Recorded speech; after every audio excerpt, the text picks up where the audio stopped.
Bom dia, meninos, boa tarde, meninos, boa noite, meninos, tudo bem?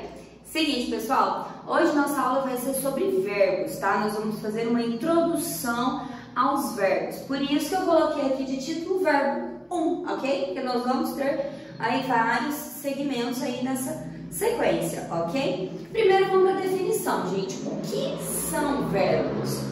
Verbos, eles fazem parte de uma classe morfológica que vai indicar para nós uma ação, um estado, um fato e um fenômeno natural. Isso tudo em relação a um espaço de tempo, ok? Então, se eu falo, por exemplo, escrever, se eu falo chover, se eu falo pensar, certo? Se eu falo ser, isso são verbos, beleza? E os verbos, eles são organizados, certo? Em estruturas. A primeira estrutura que nós vamos falar aqui é sobre a conjugação. Todos os verbos da língua portuguesa são divididos em 3 conjugações. Quais são elas? Primeira, segunda e terceira conjugação. Como que você vai saber se o seu verbo pertence à primeira, segunda ou à terceira conjugação? Muito fácil. Vocês vão olhar a terminação do verbo quando ele estiver no infinitivo. Tá? O que é infinitivo mesmo? Volta lá na aulinha de formas nominais. Ok? Mas para recapitular aqui, infinitivo é a forma primária do verbo, é o nome do verbo. Na primeira conjugação são os verbos terminados em ar. Exemplo, falar, pensar, ok? Estar. Esses verbos terminados em ar são os verbos que pertencem à primeira conjugação. Foquem aqui, pessoal, na vogal pertencente a essa terminação. A vogal A. Quer dizer que todos os verbos da primeira conjugação vão ter a letra A, a vogal A, como sendo uma vogal temática, ok? Gravem isso daqui porque na sequência de verbos nós vamos trabalhar com essas vogais temáticas. Na segunda conjugação, pessoal, são os verbos terminados em er. Por exemplo, escrever, ser, ok? Esses verbos terminados em er, vender, enfim. Qual é a vogal temática? Ó, terminou em er, a única vogal presente aqui, o E. Tudo bem? Então, vogal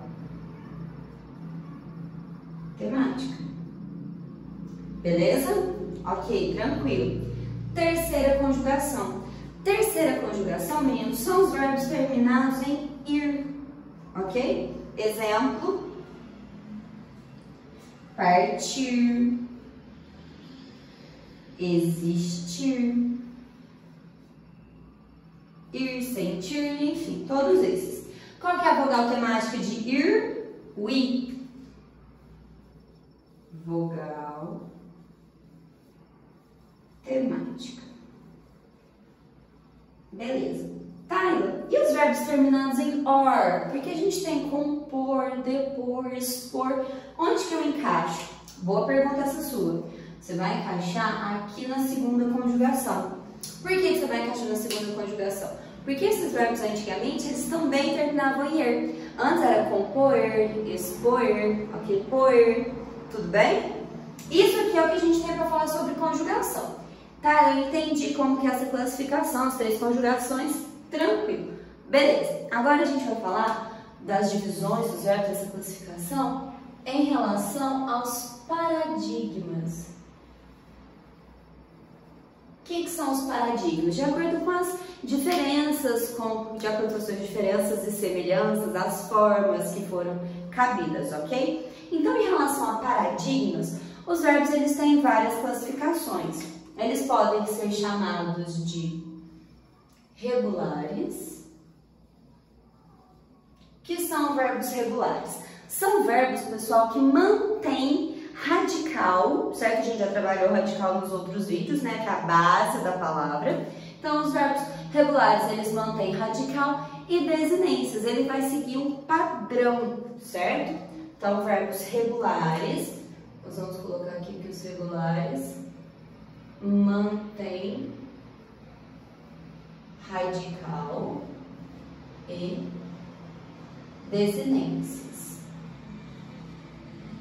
Por exemplo, na primeira conjugação, vocês podem pegar o verbo cantar como sendo um verbo padrão para conjugar o verbo falar. Por que o cantar, Tayla? Se você tirar o cante, que é o radical, e substituir pelo fal, que é o radical de falar, as desinências, as terminações dos verbos vão ficar idênticas. Tayla, esse negócio me confundiu, eu não tô entendendo. Calma, nós vamos ver isso no verbo 2, ok? Agora, nesse momento, eu preciso que vocês entendam as definições dos nomes. Então, vocês vão gravar aí que os regulares mantêm radical e desinências. Tayla, por que você colocou acento circunflexo aqui, ó? Verbo manter, verbo ter. Sempre quando eles vão para o plural, eles devem ser marcados pelo acento circunflexo. Então, regulares, mantém. Se fosse regular, mantém com acento agudo, porque é o que sempre terminado em N, tá bom? Fazer uma linha de acentuação também, né? Bom, verbos irregulares. Pessoal, vamos aqui, ó. Se os verbos regulares mantêm esse radical e essas desinências, os irregulares acontece o quê? Eles não mantêm, justamente.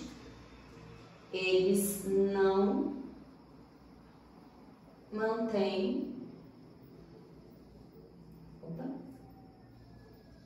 radical e desinências.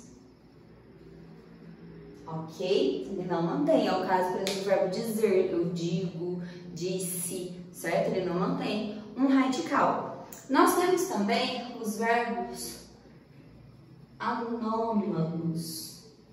O que são verbos anômalos? Verbos anômalos, meninos, são aqueles verbos que a sua forma primária, certo? Na sua primeira pessoa verbal, eu, do singular, ela não mantém estrutura padronizada em nenhum dos tempos.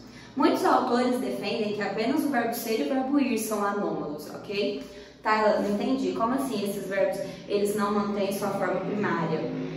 Vamos pensar aqui no verbo ser. Vou pegar aqui, ó, o verbo ser. Como que é no presente do indicativo? Eu sou, eu posso falar eu era, eu posso falar eu fui. Tá vendo? Tudo no eu. Muda demais isso. Então, isso é um verbo anômalo, ok? Vou escrever aqui para vocês anotarem e não se esquecerem. Ele não mantém radical primário. Que seria, por exemplo, ter esse ser aqui, ó, era, fui, entendeu? Ele não mantém, ele é tipo um irregular nível hard, sabe? Ele é mais forte. Depois nós temos os verbos abundantes. Os verbos abundantes nós também já falamos quando a gente estava estudando sobre formas nominais. O que são verbos abundantes? São aqueles verbos que possuem duas formas verbais com a mesma função. São verbos que possuem duas formas para presente, são verbos que possuem dois particípios, que é no caso, por exemplo, do verbo imprimir, né? Que ele tem o impresso e o imprimido, ok? Tudo bem? E temos também os defectivos. O que são os verbos defectivos? Quer dizer que são verbos que por algum motivo eles não têm alguma forma verbal, em algum tempo, em alguma pessoa, certo? Pode ser porque é impossível que você faça, por exemplo, em verbos relacionados a ações de animais, por exemplo, né? Não tem como você latir, certo? No sentido real, claro, no figurado temos, a gente está falando aqui no sentido denotativo. Outro exemplo é em relação a pronúncias ficarem legal ou não, tá? Como assim a pronúncia ficar legal ou não? Né? Nós temos o verbo colorir, por exemplo. Não existe, eu sei que é difícil, mas não existe você falar gramaticalmente, certo? Eu coloro, tá? Como não? Eu coloro. Lógico que existe, eu coloro. O verbo colorir na primeira pessoa do presente do indicativo, eu, ele não existe, porque o coloro é tido como uma pronúncia feia, coloro, abolo. Esses verbos não existem gramaticalmente. Então, nós usamos assim porque nós cometemos assim, desvios em relação à norma culta, certo? Então, o verbo colorir é um exemplo de verbo defectivo, certo? Porque não existe você falar eu coloro. Certo? Eu coloro. Tá, mas aí o que eu vou falar? Usa uma locução verbal, eu estou colorindo. Ok? Beleza. Bom, isso aqui em relação a paradigmas. Eu queria acrescentar aqui para vocês que os verbos também possuem duas formas de se classificar, que são a forma risotônica e a forma arrisotônica. O que quer dizer isso? Tônico, vocês já lembram, né, que é uma pronúncia forte, né, com intensidade. Verbos risotônicos é quando o verbo ele possui a sílaba tônica dentro do radical. Por exemplo, se eu falo eu ando, ando, ando. Então aqui ó, ando. A sílaba tônica está dentro do radical. Então ele é risotônico. Radical é o tônico, ok? Agora, se eu coloco, por exemplo, a forma já andamos, andamos, né? Andamos, é esse A aqui que é o mais forte, vai estar fora do radical. Então, o radical tá pra cá, certo? Esse radical não é o forte, certo? O radical, então, aqui é ato. Certo? Porque ele é o que é pronunciado com menos intensidade. Andamos. Esse A aqui, ó, que é o tônico. Eu ando.